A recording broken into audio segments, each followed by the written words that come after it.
অনেক ধন্যবাদ সময় দেওয়ার জন্য। দর্শক, একটু আগে যেটা বলছিলাম আপনার যে গতকালকে আমরা যে ডক্টর নুরুন বেগমের যে সাক্ষাৎকারটি নিয়েছিলাম, টাইম টক অনুষ্ঠানের মধ্যে আমরা এই সাক্ষাৎকার নিয়েছিলাম, বাট আমরা এই অনুষ্ঠানটি প্রচার না করে আমরা এই টাইম এক্সক্লুসিভের জন্য রেখে দিয়েছি আমাদের ভিউয়ার যারা আছেন তাদের জন্য, এবং অনুষ্ঠানটি এখন আপনারা প্রচার করব। আপনারা আশা করি আমাদের সাথেই থাকবেন, যাচ্ছি সেই অনুষ্ঠানে। দর্শক সবাইকে শুভেচ্ছা জানাচ্ছি হেলথ অ্যান্ড ওয়েলনেস অনুষ্ঠানে। আপনারা জানেন যে এই অনুষ্ঠানে যে আলোচনা হয় স্বাস্থ্য বিষয় নিয়ে, এবং আজকে এই বিশেষ যে অনুষ্ঠান, এই অনুষ্ঠানটিতে এই জন্য আজকে আয়োজন করা হয়েছে যে মেন্টাল হেলথ অ্যাওয়ারনেস মান্থ এখন চলছে, এবং আমরা জানি যে আমাদের ঘরে ঘরে এই সমস্যাটি আছে। যে আমরা অনেকেই জানি যে what is mental health problem, অনেকে না জানার কারণে বিভিন্ন ধরনের পারিবারিক সমস্যা, সামাজিক সমস্যা, এবং আমরা এক ধরনের স্ট্রেসে ভুগি। এই বিষয়গুলো আসলে যদি পরিষ্কার থাকে যে weather someone is facing any kind of mental health problem, তাহলে কিন্তু এই সমস্যা আপনি কাটিয়ে উঠতে পারবেন এবং ওই লোককে সাহায্যও করতে পারবেন কিভাবে সে এই সমস্যা কাটাতে পারে।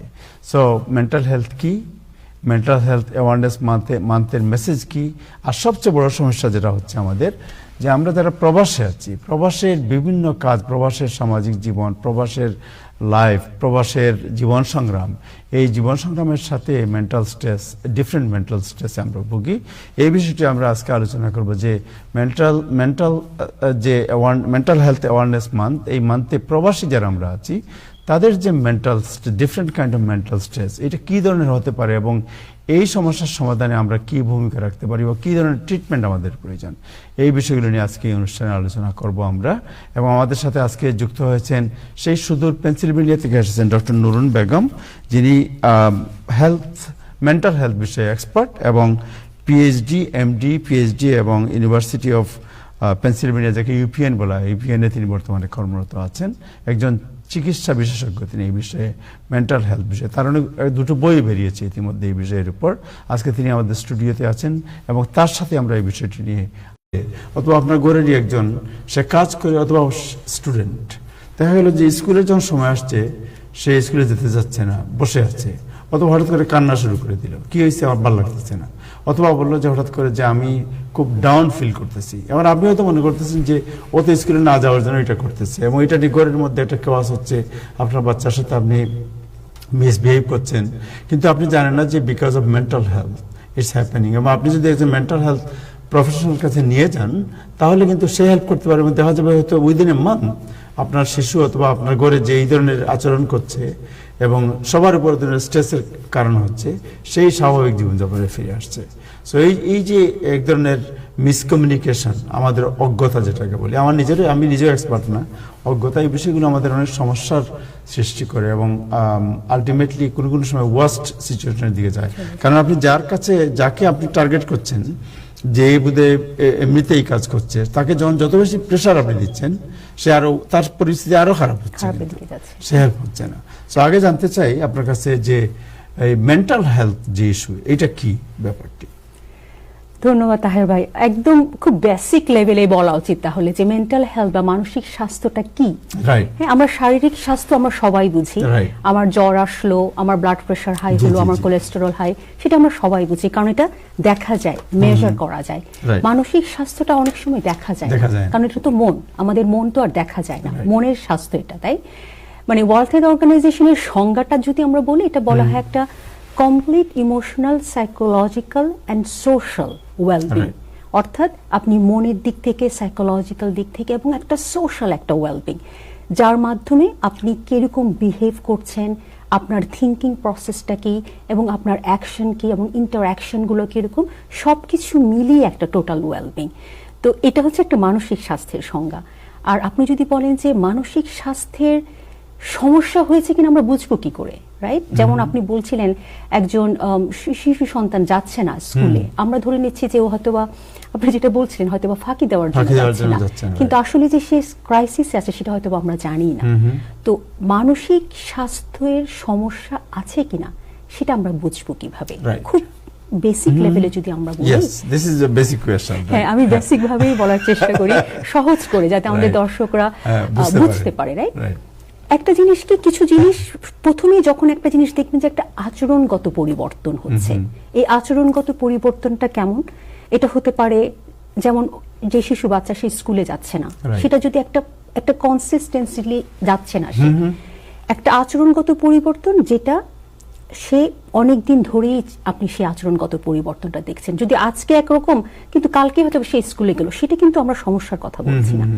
এই আচরণগত পরিবর্তনগুলো কিরকম হতে পারে? কেউ হয়তো বা বেশি ঘুমাচ্ছে, কেউ হয়তো বা ঘুমাচ্ছে না, অথবা কেউ হয়তো বলতেছে কি জানেন, যে যেমন ধরেন সে সকালে বা যখন স্কুলে যাচ্ছেন আপনি তাকে বললো I am tired, that means তার শারীরিক অবস্থা, মেন্টাল অবস্থা যেটা, এটাকে তাকে আগাতে দিচ্ছে না, তাকে ধরে রাখছে। এটাকে আমরা বলি ল্যাক অফ মোটিভেশন। হ্যাঁ, এটার একটা একদম আমরা যখন মেজর ডিপ্রেসিভ ডিসঅর্ডার বা আমাদের যে টার্মগুলো, তো সেখানে একটা টার্মই আছে যেটাকে বলা হয় ল্যাক অফ মোটিভেশন। কিছু করতে ইচ্ছা করে না, একদম কিছু, সকালে উঠে গোসল করতেও ইচ্ছা করছে না, বা দাঁত ব্রাশ করতেও ইচ্ছা করছে না, কিছুই করতে তার ইচ্ছা করছে না। এবং যেটা হয় যে জিনিসগুলো সে আগে এনজয় করতো, যেমন ওয়াচিং টিভি মনে করেন, বা একটা ভিডিও গেমস খেলা বা যা কিছু করা, সেটা এখন সে আর এনজয় করছে না। হ্যাঁ, প্রথমত আপনি যদি দেখেন যে একটা আচরণগত পরিবর্তন হচ্ছে, যে জিনিস সে আগে এনজয় করতো সেটা সে করছে না, সে বেশি ঘুমাচ্ছে অথবা কম ঘুমাচ্ছে, তার কাজের কোনো মোটিভেশন নাই, কোনো কিছু করছে না। পাশাপাশি যেটা হয়, যখন একটু সিরিয়াস হয়ে যায়, সে হয়তো বা বলছে আমার বেঁচে থাকতে ইচ্ছা করছে না, অথবা কেউ কিন্তু অতিরিক্ত মাত্রায় খুশি হয়ে যাচ্ছে, এটাকে আমরা বলি ম্যানিয়া। হ্যাঁ, অর্থাৎ অপোজিট অফ ডিপ্রেশন। যে হয়তো বা নর্মালি কাজ করছে, সে হয়তো বা দিনের পর দিন বা রাতের পর রাত না ঘুমিয়েও নানা প্রজেক্ট করছে, কোথাও হয়তো বা স্পেন্ডিচার করছে, অনেক মানি খরচ করে ফেলছে, ইম্পালসিভলি ডুইং সামথিং।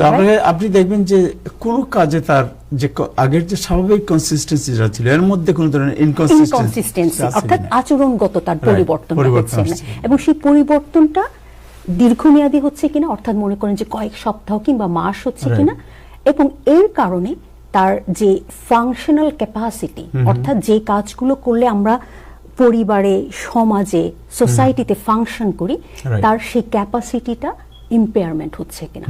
এই তিনটা জিনিস যদি আপনারা সূত্রে একটা মিলাতে পারেন, তাহলে কিন্তু আপনারা ধরে ফেলতে পারবেন maybe he is going through some crisis, maybe he needs more help.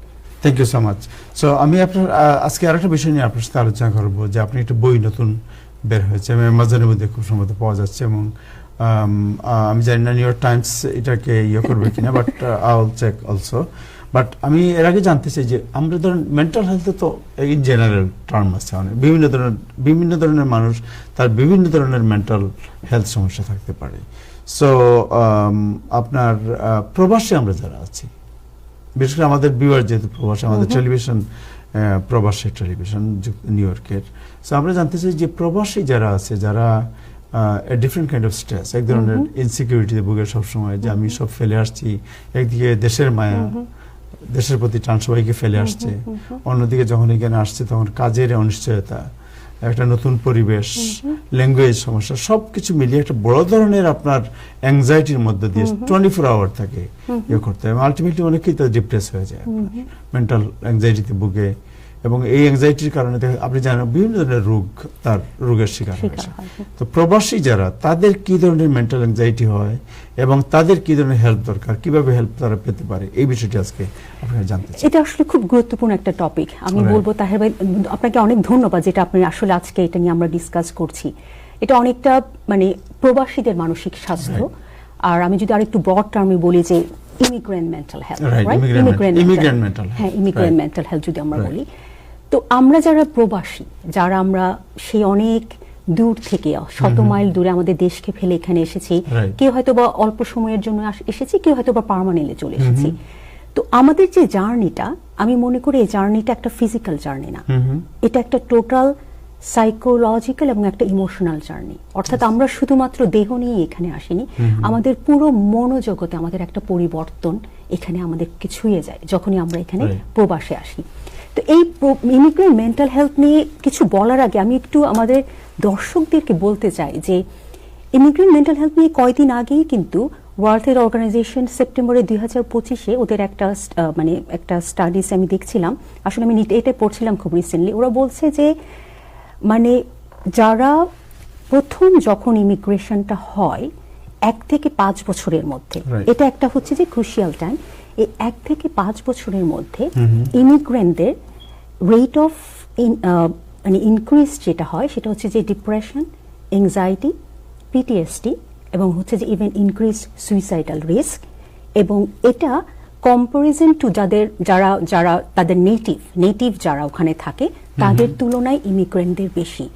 এটা কিন্তু তাহলে আমরা মানে এটা স্টাডিজ, মানে এটা ওয়ার্ল্ড হেলথ অর্গানাইজেশনের স্ট্যাটিস্টিক্স।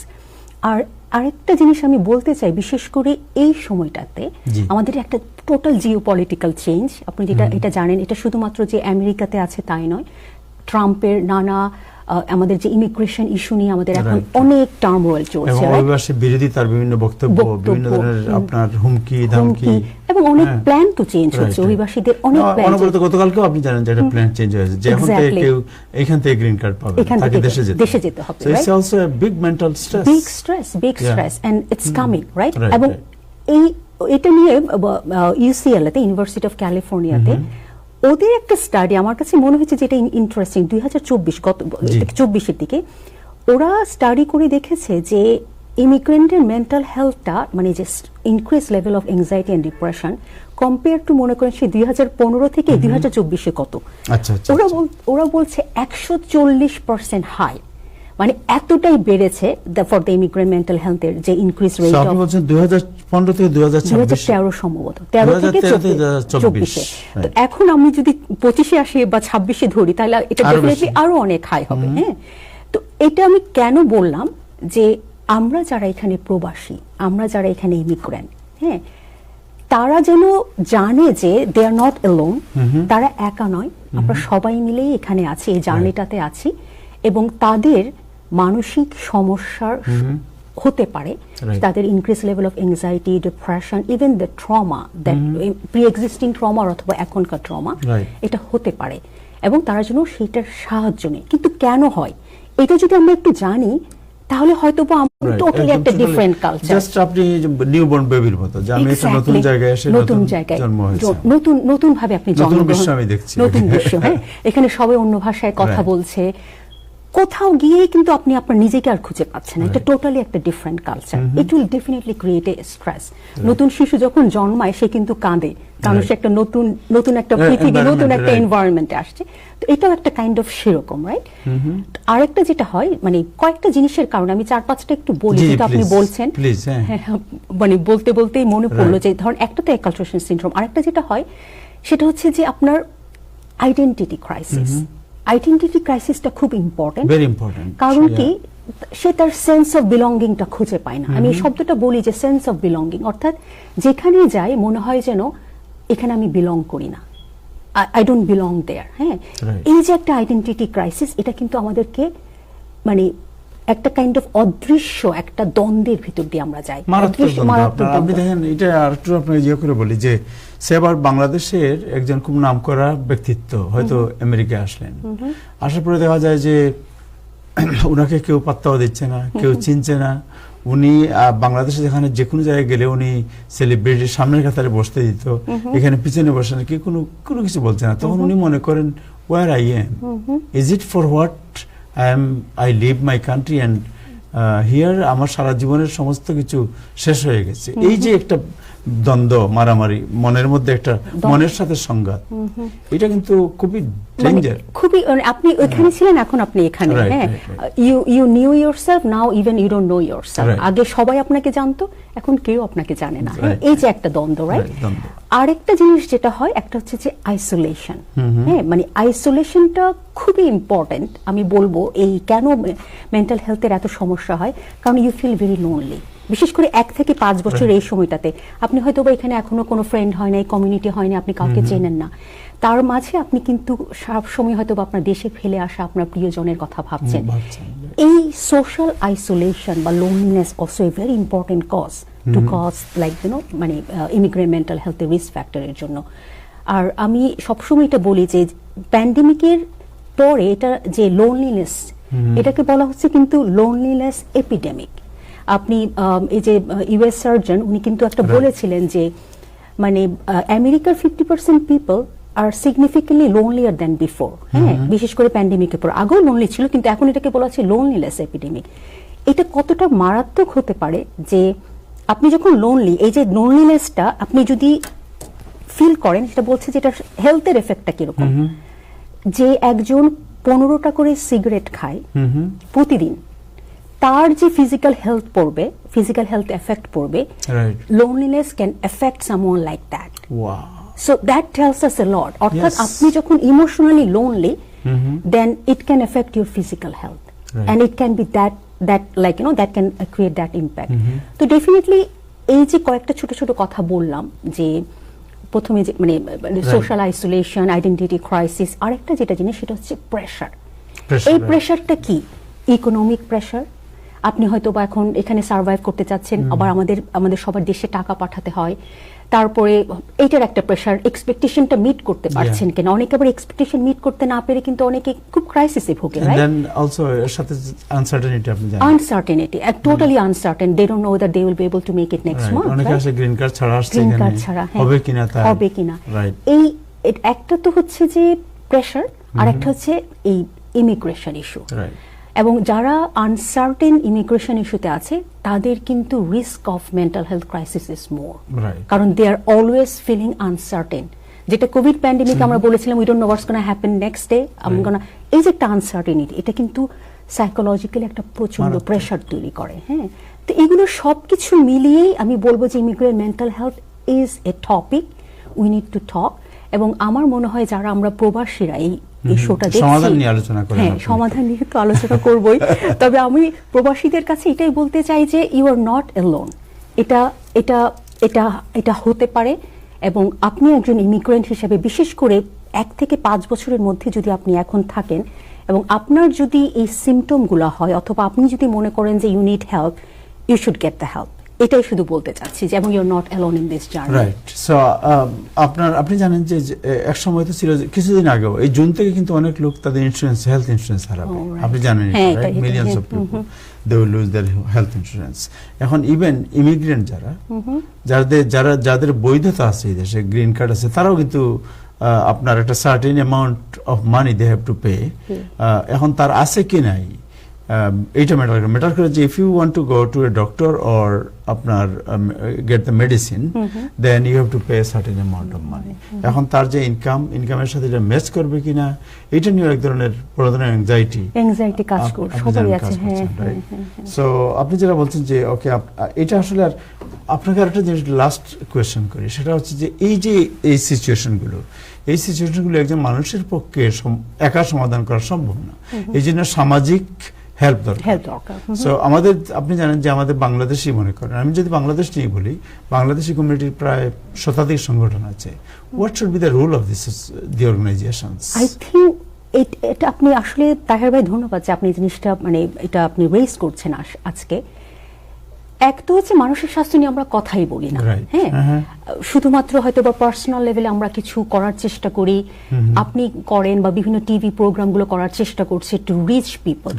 কিন্তু আমাদের এত অর্গানাইজেশন, আমাদের শুধুমাত্র বিভিন্ন অনুষ্ঠান করা, অনেকগুলো টাকা ইনভেস্ট না করে সেখানে এই অনুষ্ঠানগুলো থেকে আসলে আমরা অনেক টাকা খরচ না করে আমরা যদি বিভিন্ন ইমিগ্রেন্ট রিলেটেড ইস্যুগুলোতে আমরা যদি ইনভেস্ট করি এবং আমরা যদি বেশ কিছু অর্গানাইজেশন যদি আমরা একত্র হয়ে কিছু করতে পারি, আমার মনে হয় এটা একটা ইম্প্যাক্টফুল জার্নি আমরা আমাদের ইমিগ্রেন্টদেরকে দিতে পারি। এবং সেখানে আমরা যদি মেন্টাল হেলথ নিয়ে একটু কাজ করি, এবং আমরা we can help in many ways, হ্যাঁ, কিন্তু আমাদের সব অর্গানাইজেশনরা যদি আমরা একটু একত্র হই, অথবা কয়েকটা অর্গানাইজেশনরা যদি একত্র হয়ে কিছু ক্যাম্পেইন করে, তাদেরকে সার্ভিস দেয়, বিশেষ করে যখন প্রথম আসে 1 থেকে 2 বছর তাদেরকে কি ধরনের সাপোর্ট দেওয়া যায়, সেই সাপোর্টগুলো যদি তাদেরকে দেওয়া যায়, আমার মনে হয় এটার একটা অ্যাজ আই সেড একটা ইম্প্যাক্টফুল জার্নি আমরা তৈরি করতে পারি, যারা নতুন ইমিগ্রেন্ট অথবা যারা এখন অলরেডি ইমিগ্রেন্ট হয়ে এস্টাবলিশ আছে but they are going through some crisis.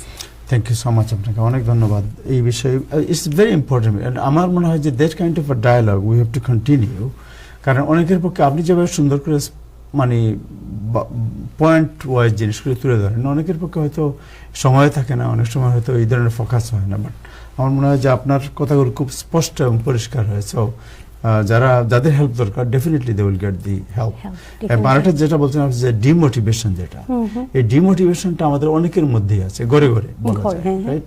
So এই বিষয়ে আমরা মানে অন্য একদিন কথা বলবো, ইটস ভেরি লং, বাট আজকে যেটা মেন্টাল হেলথ অ্যাওয়ারনেস মান্থ, এই মান্থে এই বিষয়টি আজকে যেটা আপনি তুলে ধরেন, বিশেষ ইমিগ্রেন্ট হেলথ, এবং আপনি যেটা বলছেন যে 2013 থেকে 2020 বা 19 যদি আমরা 24 পর্যন্ত কত পার্সেন্ট জানি বেড়েছে? 140% mental health crisis immigrant community compare যদি করা যায়, that means there is a huge impact on the change of the আপনার গভর্নমেন্ট। বিশেষ করে ট্রাম্প গভর্নমেন্ট আসার পরে যেভাবে আপনার, আমি যদিও it's not a political program, but Trump প্রশাসন আসার পরে আমরা তো ধরেন ইমিগ্রেন্টদেরকে নিয়ে হ্যান্ডেল করি।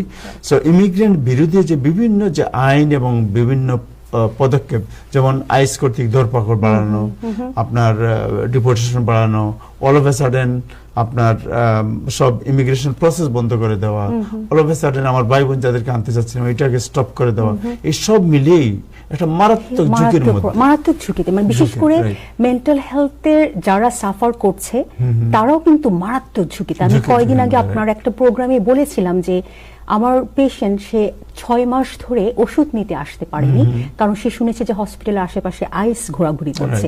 তারপর যখন তাকে আমি দেখেছি, তার একটা টোটাল সাইকোটিক ব্রেক হয়েছে। তো ডেফিনেটলি যারা হয়তোবা ভালো আছে, কিন্তু তাদেরও দেয়ার অ্যাট রিস্ক, যে এই টোটাল একটা জিওপলিটিক্যাল কারণে তাদের মেন্টাল হেলথের রিস্ক যেমন আছে। আর যারা অলরেডি সাফার করছে তারাও কিন্তু ভয়ে যাচ্ছে না ট্রিটমেন্ট নেওয়ার জন্য।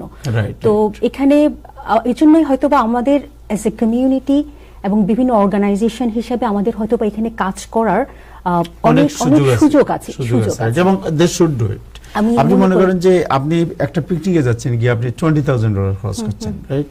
বাট আপনি এখানে পিকনিকে কি হচ্ছে, হয়তো 200 লোক জড়ো হচ্ছে, খাওয়া দাওয়া হচ্ছে, একটু আনন্দ হচ্ছে, এই তো, রাইট? হ্যাঁ, আমাদের মেন্টাল হেলথের জন্য এটাও দরকার, আপনার এন্টারটেইনমেন্ট দরকার আছে, বাট এর চেয়ে বড় কাজ কিন্তু আরো অনেক বেশি আছে। এই জিনিসগুলো আমাদের, আমার মনে হয় যে we have to find out what is the issues and who can help us in this issue, to find the right people, to help right person, right people.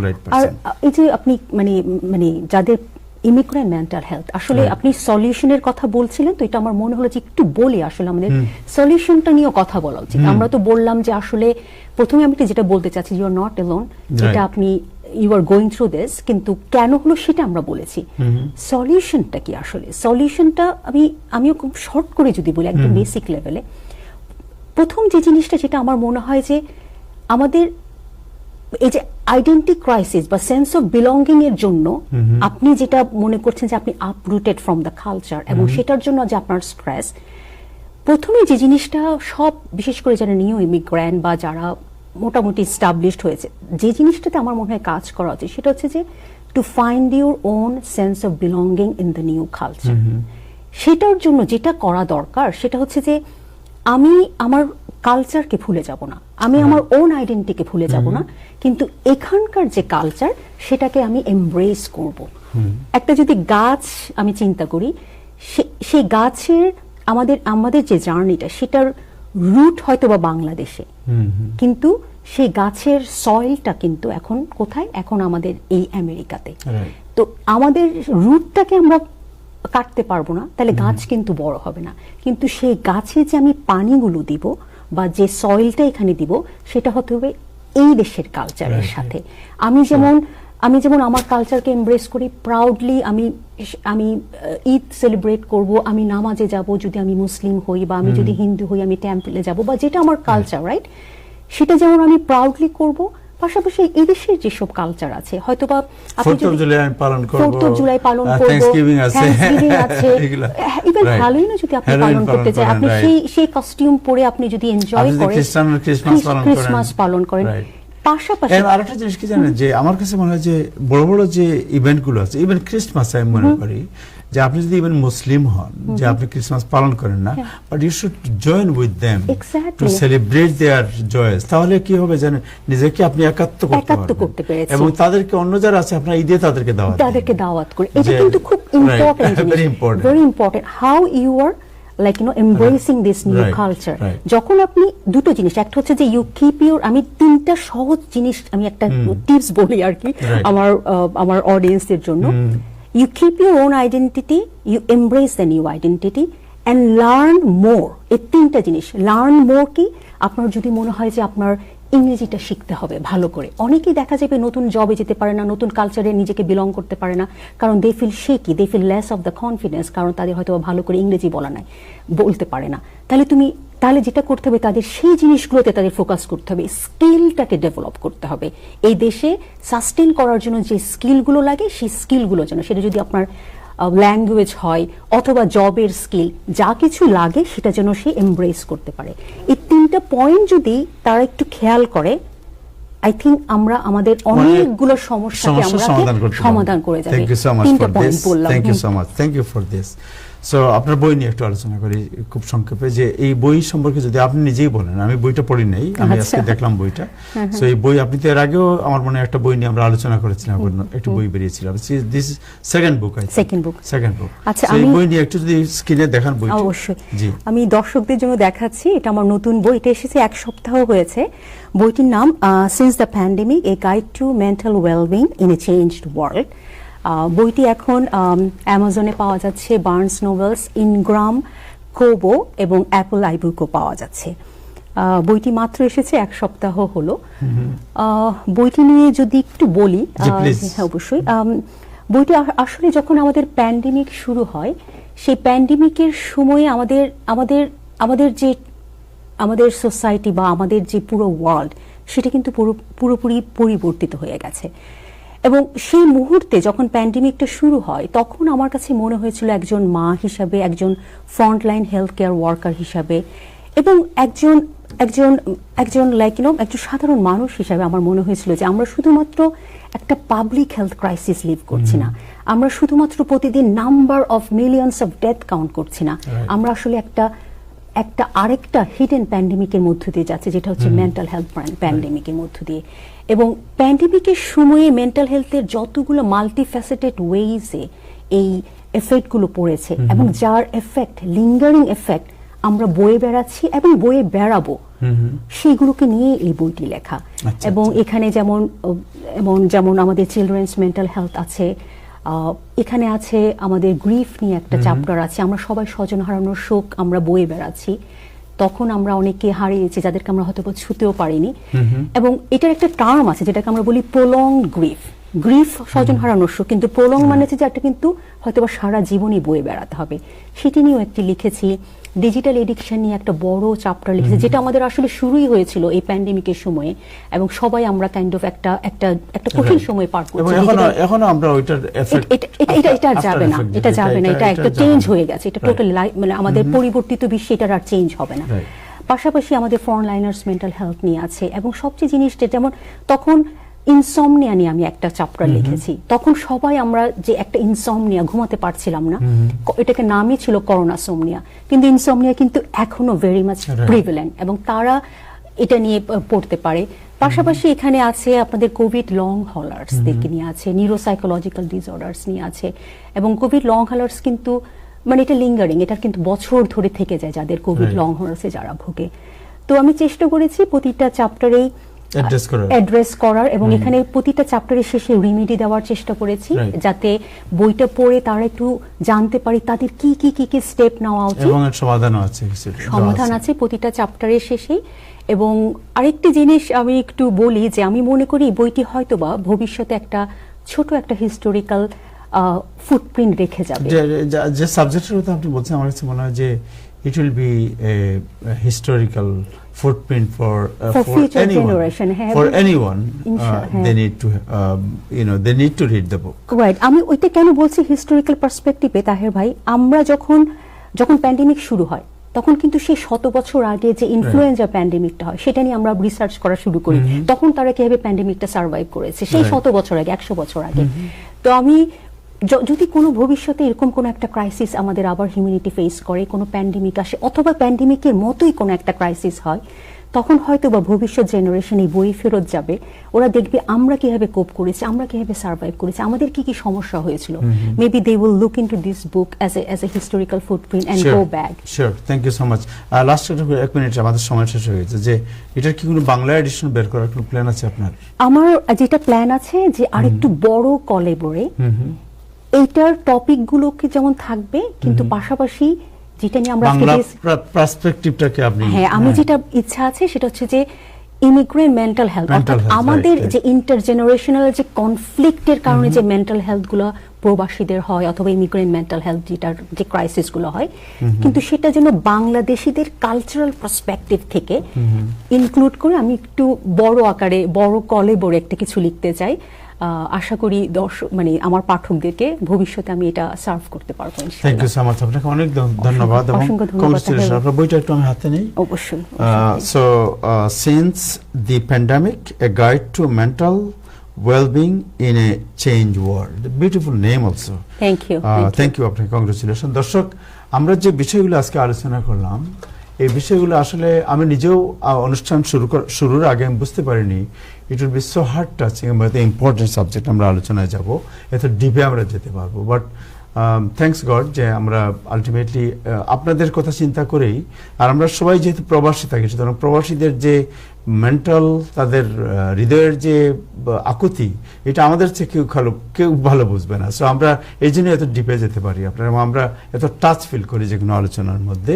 So আজকের যে বিষয়গুলো আলোচনা করেছেন প্রফেসর নুরুন বেগম, আপনারা আমি আমার মনে হয় যে একদম প্রত্যেকের জীবনের সাথেই এটা সম্পৃক্ত এই বিষয়গুলো, এই সমস্যাগুলো। আপনারা আশা করি এই বিষয়গুলো জানবেন, নিজেরা বোঝার চেষ্টা করবেন এবং নিজের জীবনে যদি কোনো সমস্যা থাকেন, তো উনি যেটা বলেছেন যে আপনি কখনো নিজেকে লোনলি ফিল করে একা মনে করবেন না।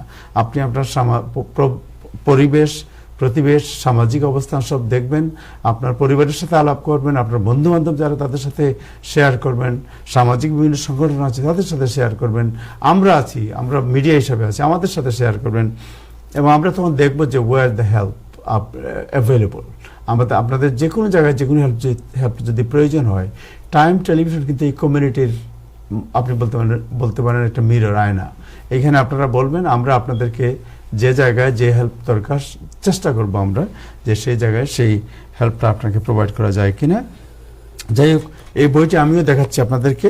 সো এই বইটি অ্যামাজনে আপাতত পাওয়া যাচ্ছে এবং ডক্টর নুরুন বেগম যেটা বললেন যে এই বইটি আরও একটু বৃহৎ আকারে একটু বেশি ব্যাখ্যা দিয়ে ইমিগ্রেন্ট পার্সপেক্টিভ, ইমিগ্রেন্ট যারা অভিবাসী আমরা যারা আছি তাদের জীবনকে সামনে রেখে উনি বইটিকে আরও নতুন করে সাজিয়ে বাংলায় বের করার চেষ্টা করবেন। বাট আমি যেটা আবেদন করবো আপনাদেরকে যে আমরা প্রত্যেকে সাপোর্ট করা উচিত, আমরা যারা বাইরে আছি। এই বইটি যদি আপনারা কিনেন, then you are supporting not doctor Nurun Begum, আপনি সাপোর্ট করছেন পুরো কমিউনিটিকে। সো এই বইটি আপনারা সবাই কিনবেন, বইটি রাখবেন। এবং আমি মনে করি যে উনি যে শুনুন, একটা বই লেখা শুধু নিজের নেম অ্যান্ড ফেম নেই, এর মধ্যে ক্রিয়েশন ইনভলভ, রিসার্চ ইনভলভ, সময় ইনভলভ, মানি ইনভলভ, এবং আমাদের প্রত্যেকেরই সহযোগিতা করা উচিত। আমি আশা করি আপনারা সহযোগিতা করবেন। বইটির নাম আবার বলে দিচ্ছি, since the pandemic, a guide to mental wellbeing in a change world. এই পরিবর্তিত বিশ্বে যে একটা মেন্টাল ভালোভাবে, মানসিকভাবে কীভাবে ভালো থাকতে পারবেন, এই বিষয়টি বইয়ের মধ্যে আছে। আজকে এ পর্যন্তই, আগামীতে আবার দেখা হবে। সবাই ভালো থাকবেন। খোদা হাফেজ।